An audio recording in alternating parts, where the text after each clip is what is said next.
ನಿನ್ನೆ ಮಾಜಿ ಪ್ರಧಾನಿ ದೇವೇಗೌಡರು ಸುದ್ದಿಗೋಷ್ಠಿಯೊಂದನ್ನು ನಡೆಸ್ತಾ ಒಂದು ಮಾತು ಹೇಳ್ತಾರೆ. ಸಿದ್ದರಾಮಯ್ಯ ಮತ್ತು ಡಿಕೆಶಿ ನೇತೃತ್ವದಲ್ಲಿ ಕಾಂಗ್ರೆಸ್ ಪಕ್ಷ ಅಂತ್ಯವಾಗಲಿದೆ, ನಾವು ಅವ್ರನ್ನ ಸೋಲಿಸ್ತೀವಿ ಅಂತ. ಇದಕ್ಕೆ ಈಗ ಸಿದ್ದರಾಮಯ್ಯನವರು ಕೌಂಟರ್ ಕೊಟ್ಟಿದ್ದಾರೆ.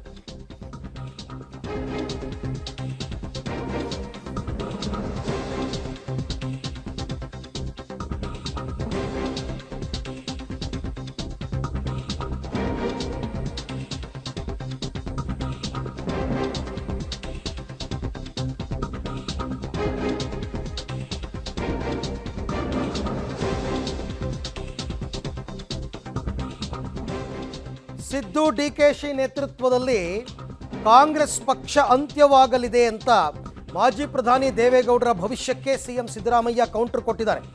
ವಯಸ್ಸಿನಲ್ಲಿ ದೊಡ್ಡವರಾದ ದೇವೇಗೌಡರ ಈ ಶಾಪವನ್ನು ಆಶೀರ್ವಾದ ಎಂದೇ ಪರಿಗಣಿಸಿದ್ದೇನೆ.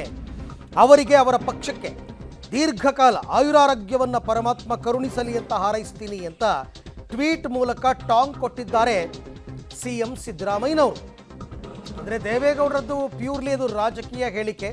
ಅವರು ಕೂಡ ಆ್ಯಕ್ಟಿವ್ ಪಾಲಿಟಿಕ್ಸ್ನಲ್ಲಿದ್ದಾರೆ. ಅದು ಶಾಪ ಹಾಕಿದ್ದಲ್ಲ. ನಾವು ಚುನಾವಣೆಯಲ್ಲಿ ಗೆಲ್ತೀವಿ, ಅವರು ಸೋಲ್ತಾರೆ, ಅವ್ರನ್ನ ನಾವು ಸೋಲಿಸ್ತೀವಿ, ಅವರ ಪಕ್ಷ ಅಂತ್ಯವಾಗುತ್ತೆ ಅನ್ನೋ ರೀತಿಯಲ್ಲಿ ದೇವೇಗೌಡರು ಮಾತನಾಡಿದರು. ಆದರೆ ಸಿದ್ದರಾಮಯ್ಯನವರು ಈ ವಿಚಾರವನ್ನು ಭಾವನಾತ್ಮಕವಾಗಿ ಕೌಂಟರ್ ಕೊಡುವಂತಹ ಪ್ರಯತ್ನವನ್ನು ಮಾಡಿದ್ದಾರೆ. ಹಿರಿಯರಾದಂತಹ ದೇವೇಗೌಡರ ಶಾಪವನ್ನು ನಾನು ಆಶೀರ್ವಾದ ಎಂದು ಪರಿಗಣಿಸುತ್ತೇನೆ ಅಂತ ಹೇಳ್ತಾರೆ. ಅದು ಶಾಪ ಅಲ್ಲ, ಅದೊಂದು ಹೇಳಿಕೆ. ಅದು ಅವರೇನು ಶಾಪ ಹಾಕಿಲ್ಲ ಹೀಗಾಗತ್ತೆ ಅಂತ, ರಾಜಕೀಯವಾದಂತಹ ಸ್ಟೇಟ್ಮೆಂಟ್ ಅದೊಂದು ಅಷ್ಟೇ.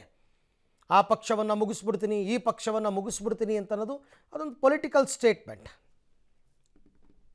We want to defeat Congress. No.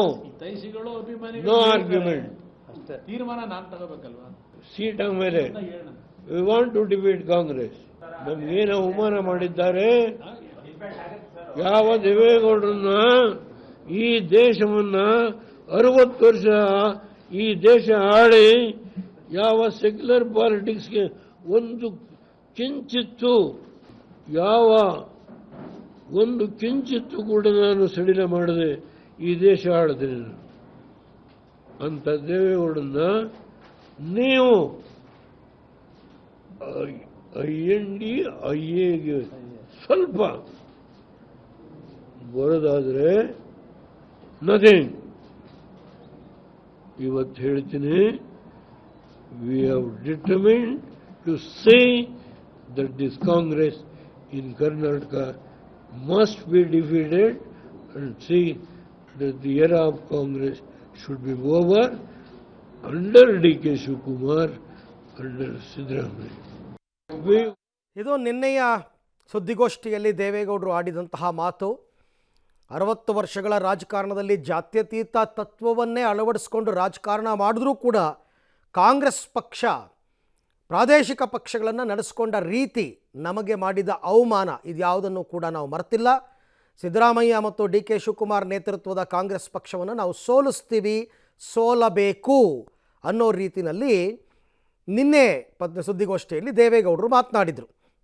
ಅದಕ್ಕೆ ಇವತ್ತು ಸಿದ್ದರಾಮಯ್ಯನವರು ಕೌಂಟ್ರ್ ಕೊಡ್ತಾರೆ. ನೋಡಿ, ರಾಜಕೀಯ ಭಿನ್ನಾಭಿಪ್ರಾಯ ಅಂತಕ್ಕಂಥದ್ದು ಏನೇ ಇರಲಿ, ಹಿರಿಯರು ಕಿರಿಯರಿಗೆ ಆಶೀರ್ವಾದ ಮಾಡಬೇಕು, ಶಾಪ ಕೊಡಬಾರ್ದು ಅಂತಾರೆ. ಇವರು ಕೂಡ ಬೇರೆ ಪಕ್ಷದ ಕಿರಿಯರಿಗೆ ಆಶೀರ್ವಾದವನ್ನೇ ಮಾಡ್ತಾನೇ ಇದ್ದಾರಾ ಅನ್ನೋ ಪ್ರಶ್ನೆ. ಈ ಎಲ್ಲ ವಿಚಾರಕ್ಕೆ ಸಂಬಂಧಪಟ್ಟಂತೆ ಮತ್ತಷ್ಟು ಮಾಹಿತಿ ನನ್ನ ಕೊಲೀಗ ರವೀಶ್ ಅವರಿಂದ ಪಡೆಯೋಣ. ರವೀಶ್, ದೇವೇಗೌಡರು ಆ್ಯಕ್ಟಿವ್ ಪಾಲಿಟಿಕ್ಸ್ನಲ್ಲಿ ಇದ್ದಾರೆ ಈಗಲೂ ಕೂಡ. ಅದೊಂದು ಪೊಲಿಟಿಕಲ್ ಸ್ಟೇಟ್ಮೆಂಟ್. ಅದು ರಾಜ್ಯದಲ್ಲಿ ಕಾಂಗ್ರೆಸ್ ಪಕ್ಷವನ್ನು ಸೋಲಿಸ್ತೀವಿ ಅಂತಕ್ಕಂಥದ್ದು. ಅದನ್ನು ಸಿದ್ದರಾಮಯ್ಯನವರು ಭಾವನಾತ್ಮಕವಾಗಿ ಟಾಂಗ್ ಕೊಡೋ ಪ್ರಯತ್ನ ಪಟ್ರ. ಅವರ ಟ್ವೀಟನ್ನು ಗಮನಿಸ್ತಾ ಇದ್ದರೆ ಪೊಲಿಟಿಕಲ್ ಸ್ಟೇಟ್ಮೆಂಟ್ಗೆ ಸೀಮಿತವಾಗಬಹುದಾಗಿತ್ತಲ್ವಾ ಅಂತ. ಅರವಿಂದ್, ಪ್ರಮುಖವಾಗಿರ್ತಕ್ಕಂಥದ್ದು ಎಲ್ಲೋ ಒಂದು ಕಡೆ ದೇವೇಗೌಡರು ಆ ಒಂದು ಕಾಂಗ್ರೆಸ್ನ ಸೋಲಿಸ್ತೀವಿ ನಾವು ಇಬ್ಬರು ಕೂಡ ಒಟ್ಟಾಗಿ ಅನ್ನೋ ಮಾತನಾಡಿದ್ರೆ ಸಿದ್ದರಾಮಯ್ಯನವರನ್ನ ರಾಜಕೀಯವಾಗಿ ತೆಗೆದುಕೊಳ್ತಿದ್ರೇನೋ. ಆದರೆ ಸಿದ್ದರಾಮಯ್ಯ ಮತ್ತೆ DK ಶಿವಕುಮಾರ್ ಇಬ್ಬರನ್ನು ಕೂಡ ಟಾರ್ಗೆಟ್ ಮಾಡಿಕೊಂಡು ಇವರಿಬ್ಬರಿಂದಲೇ ಕಾಂಗ್ರೆಸ್ನ ಅಂತ್ಯವಾಗಲಿದೆ ಅನ್ನೋ ಮಾತುಗಳನ್ನೇನು ಆಡಿದ್ರು, ಅದು ಒಂದು ಸಹಜವಾಗಿ ಸಿದ್ದರಾಮಯ್ಯನವ್ರನ್ನ ಕೆರಳಿಸುವಂತಾಗೆ ಮಾಡಿದೆ ಅಂತ ಸ್ಪಷ್ಟವಾಗಿ ಹೇಳ್ಬೋದಾಗಿದೆ. ಯಾಕೆಂದ್ರೆ ಹಳೆ ಮೈಸೂರು ಭಾಗದಲ್ಲಿ DK ಶಿವಕುಮಾರ್ ಮತ್ತೆ ಸಿದ್ದರಾಮಯ್ಯ ಅವರೇ ಮುಖ್ಯ ಟಾರ್ಗೆಟ್ ಆಗಿರ್ತಕ್ಕಂಥದ್ದು JDSಗೆ. ಯಾಕೆಂದ್ರೆ ಕಳೆದ ಬಾರಿ ನಿರೀಕ್ಷಿತ ಪ್ರಮಾಣದಲ್ಲಿ ಹಳೆ ಮೈಸೂರು ಭಾಗದಲ್ಲಿ ದೊಡ್ಡ ಹೊಡೆತವನ್ನು ಕೂಡ ತಿಂದಿತ್ತು ಜೆಡಿಎಸ್. ಹಾಗಾಗಿ ಕಾಂಗ್ರೆಸ್ನ ಈ ಇಬ್ಬರು ನಾಯಕರುಗಳಿಂದಲೇ ಜೆಡಿಎಸ್ನ ಒಂದು ರೀತಿಯಲ್ಲಿ ಸಂಖ್ಯೆ ಇಳಿಯೋದಕ್ಕೂ ಕೂಡ ಕಾರಣ ಅನ್ನೋ ಚರ್ಚೆಗಳು ಕೂಡ ನಡೆದಿತ್ತು. ಹಾಗಾಗಿಯೇ ಲೋಕಸಭಾ ಚುನಾವಣೆಯಲ್ಲಿ ಬಿಜೆಪಿ ಜೊತೆ ಮೈತ್ರಿ ಮಾಡಿಕೊಂಡಂತಹ ಸಂದರ್ಭದಲ್ಲಿ ನಮ್ಮ ಹೋರಾಟ ಏನಿದ್ರು ಕೂಡ ಸಿದ್ದರಾಮಯ್ಯ ಮತ್ತೆ DKಶಿ ಅವರ ವಿರುದ್ಧ ಅಂತ ಜೆಡಿಎಸ್ ಅನ್ಕೊಂಡಿರ್ಬೋದು. ಆ ಕಾರಣಕ್ಕೋಸ್ಕರವಾಗಿಯೇ ಸಹಜವಾಗಿ ದೇವೇಗೌಡರು ಒಂದು ರೀತಿಯಲ್ಲಿ ನಿನ್ನೆ ವಾಗ್ದಾಳಿಯನ್ನು ನಡೆಸಿರ್ತಕ್ಕಂಥದ್ದು. ಹಾಗಾಗಿ ದೇವೇಗೌಡರ ಈ ಒಂದು ಹೇಳಿಕೆ ಏನಿತ್ತು ಇದನ್ನ ಒಂದು ರೀತಿಯಲ್ಲಿ ಮುಂದಿಟ್ಕೊಂಡು ಸಿದ್ದರಾಮಯ್ಯನವರು ನಯವಾಗಿ ತಿರುಗೇಟನ್ನು ಕೊಟ್ಟಿದ್ದಾರೆ. ಹಾಗಾಗಿ ಇದು ಸದ್ಯಕ್ಕೆ ಇಲ್ಲಿಗೆ ಮುಗಿಯೋದಿಲ್ಲ. ಯಾಕೆಂದ್ರೆ ಸೀನಿಯರ್ ಆದಂಥವ್ರು ಶಾಪವನ್ನ ಕೊಡಬಾರ್ದು, ಒಂದು ರೀತಿಯಲ್ಲಿ ಆಶೀರ್ವಾದ ಮಾಡಬೇಕು ಅಂತಲೂ ಕೂಡ ಹೇಳಿರ್ತಕ್ಕಂಥದ್ದು. ಹಾಗಾಗಿ ಇದು ನಯವಾಗಿ ಸಿದ್ದರಾಮಯ್ಯನವರು ದೇವೇಗೌಡರಿಗೆ ನಾವು ಗೌರವ ಕೊಡ್ತಾ ಇದ್ದೇವೆ ಅನ್ನೋ ಹೇಳೋದ್ರ ಜೊತೆಗೆ ರಾಜಕೀಯವಾಗಿ ಏನೆಲ್ಲ ತಿರುಗೇಟನ್ನು ಕೊಡಬೇಕು ಅದನ್ನು ಕೊಡ್ತಾ ಇದ್ದಾರೆ. ಹಾಗಾಗಿ ಇದು ಸದ್ಯಕ್ಕೆ ಮುಗಿಯುವ ಲಕ್ಷಣ ಕಾಣಿಸ್ತಾ ಇಲ್ಲ. ಲೋಕಸಭೆ ಚುನಾವಣೆ ಹತ್ರ ಹೋದಂತೆ ಇನ್ನಷ್ಟು ಕೂಡ ಒಂದು ರೀತಿಯಲ್ಲಿ ದೊಡ್ಡ ಮಟ್ಟದಲ್ಲೇ ಒಂದು ರೀತಿಯಲ್ಲಿ ರಾಜಕೀಯ ಮೇಲಾಟ ಜಾಸ್ತಿ ಆಗುತ್ತೆ. ಒಂದಂತೂ ಸತ್ಯ, ಹಳೆ ಮೈಸೂರು ಭಾಗದ 11 ಲೋಕಸಭಾ ಕ್ಷೇತ್ರಗಳೇನಿದೆ ಆ ಒಂದು 11 ಲೋಕಸಭಾ ಕ್ಷೇತ್ರಗಳ ವ್ಯಾಪ್ತಿಯಲ್ಲಿ JDS ಮತ್ತೆ ಬಿಜೆಪಿಯ ಮೈತ್ರಿ ಏನಿದೆ ಇದು ಕಾಂಗ್ರೆಸ್ನ ಕಟ್ಟಿ ಹಾಕೋದಕ್ಕೆ ಮೆಗಾ ಪ್ಲಾನ್ ಅನ್ನೇ ಮಾಡ್ಕೊಂಡಿದ್ದಾರೆ. ಯಾಕೆಂದ್ರೆ ದೇವೇಗೌಡರು ಮತ್ತೆ ಕುಮಾರಸ್ವಾಮಿ ಅವರು ಮೈತ್ರಿ ಪಕ್ಷದಲ್ಲಿ ಇರಬಾರ್ದು ಇಂಡಿಯಾ ಒಕ್ಕೂಟದಲ್ಲಿ ಅಂತ ಹೇಳ್ದಂತವ್ರೆ ಇದೇ DK ಶಿವಕುಮಾರ್ ಸಿದ್ದರಾಮಯ್ಯ ಅನ್ನೋ ಮಾತುಗಳನ್ನು ಕೂಡ ಸಾಕಷ್ಟು ಬಾರಿ ಇದೇ ದೇವೇಗೌಡರು ಹೇಳಿದ್ರು. ಹಾಗಾಗಿ ಅದು ಒಂದು ಕಾರಣ ಆಗಿರುತ್ತೆ. ಜೊತೆಗೆ ಹಳೆ ಮೈಸೂರು ಭಾಗದಲ್ಲಿ JDS ನ ಮತ್ತಷ್ಟು ಒಂದು ರೀತಿಯಲ್ಲಿ ಬಲಗೊಳಿಸ್ಕೊಳ್ಬೇಕು, ಈಗ ಕುಗ್ಗಿರ್ತಕ್ಕಂತಹ ಶಕ್ತಿಯನ್ನು ಹೆಚ್ಚಿಸ್ಕೊಳ್ಬೇಕು ಅನ್ನೋ ಕಾರಣ ದೃಷ್ಟಿಯಿಂದ ಈ ಒಂದು ರಾಜಕೀಯ ಮೇಲಾಟ ದೊಡ್ಡ ಮಟ್ಟದಲ್ಲಿ ನಡೆಯುತ್ತೆ. ಇದಕ್ಕೆ ದೇವೇಗೌಡರು ಮತ್ತೆ ಕುಮಾರಸ್ವಾಮಿ ಇನ್ಯಾವ ರೀತಿ ಕೌಂಟರ್ ಕೊಡ್ತಾರೆ, ಜೊತೆಗೆ ಲೋಕಸಮರ ಅಖಾಡದಲ್ಲಿ ಯಾವ ರೀತಿ ಅಭ್ಯರ್ಥಿಗಳ ಮೂಲಕ ಒಂದು ರೀತಿ ಟಕ್ಕರ್ ಕೊಡ್ತಾರೆ ಕೂಡ ಕಾದ್ ನೋಡ್ಬೇಕಾಗುತ್ತೆ. ಒಂದಂತೂ ಸತ್ಯ, 2018ರ ಸಂದರ್ಭದಲ್ಲಿ ಯಾವ ರೀತಿ ಇತ್ತು, ಸಿದ್ದರಾಮಯ್ಯನವ್ರನ್ನ ಕೆರಳಿಸೋದ್ರ ಮುಖಾಂತರ ಒಕ್ಕಲಿಗ ಪ್ರಾಬಲ್ಯ ಮತಗಳನ್ನು ಕೂಡ ಒಂದು ರೀತಿಯಲ್ಲಿ ಒಗ್ಗೂಡಿಸುವಂತ ಕೆಲಸವನ್ನ ಮಾಡ್ಕೊಂಡಿದ್ರು. ಈಗಲೂ ಕೂಡ ಅದೇ ಸ್ಟ್ರಾಟಜಿ ಇರಬಹುದು. ಅದು ಎಷ್ಟರ ಮಟ್ಟಿಗೆ ವರ್ಕೌಟ್ ಆಗುತ್ತೆ ಕಾದ್ ನೋಡ್ಬೇಕಾಗಿದೆ. Aravind. Okay Ravish, thank you ತಮ್ಮ ಎಲ್ಲ ಮಾಹಿತಿಗಾಗಿ. ಸೊ ಚುನಾವಣೆ ಹತ್ರ ಬರ್ತಾ ಈ ರೀತಿಯಾದಂತಹ ಹೇಳಿಕೆಗಳು ದೇವೇಗೌಡರಿಂದ, ಕುಮಾರಸ್ವಾಮಿ ಅವರಿಂದ, ಸಿದ್ದರಾಮಯ್ಯನವರಿಂದ, DK ಶಿವಕುಮಾರ್ ಅವರಿಂದ ಸಹಜನೇ ಹಳೆ ಮೈಸೂರು ಭಾಗದಲ್ಲಿ ಟಗ್ ಆಫ್ ವಾರ್ ಇರತಕ್ಕಂಥದ್ದೇ ಈ ನಾಯಕರ ನಡುವೆ.